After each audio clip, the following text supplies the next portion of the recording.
Hello' everyone, welcome back to my channel. আজি আপোনালোকক আমি মেছ' অৰ্ডাৰসমূহ কেনেদৰে পেকেজিং কৰোঁ সেয়া দেখাবৰ বাবে এই ভিডিঅ'টো প্ৰস্তুত কৰিলোঁ। আপোনালোকে ভিডিঅ'টো শেষলৈকে চাই থাকিব। প্ৰথমতে আমি স্ক্ৰীনখন ভৰাই ল'ম, তাৰপিছত এটা 1 লিটাৰ ৰিডিউচাৰ দিম, তাৰপিছত ব্ৰাছ এডাল, তাৰপিছত কালাৰটো। এইটো হ'ল ডাবল স্ক্ৰীন কিট। আপোনালোকে যদি ল'ব বিচাৰে তেন্তে ডেছক্ৰিপশ্যনত দিয়া নাম্বাৰটোত যোগাযোগ কৰিব। অসমৰ সকলো জেগালৈ হোম ডেলিভাৰী কৰা হয়।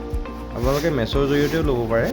মেছ'ত অৰ্ডাৰ কৰিবলৈ হ'লে মোক হোৱাটছআপ যোগে এটা মেছেজ কৰিব, মই আপোনালোকক লিংকসমূহ পঠাই দিম। তাৰপিছত আপোনালোকে লিংকত ক্লিক কৰি অৰ্ডাৰ কৰিব পাৰিব। আপোনালোকে যদি হ'লচেলত ল'ব বিচাৰে তেন্তে মিনিমাম ছিংগল স্ক্ৰীন 10 পিচ ল'ব লাগিব আৰু ডাবল স্ক্ৰীন 6 পিচ ল'ব লাগিব। তেতিয়া আপোনালোকে হ'লচেল ৰেটত স্ক্ৰীনসমূহ পাব। আজিলৈ ধন্যবাদ।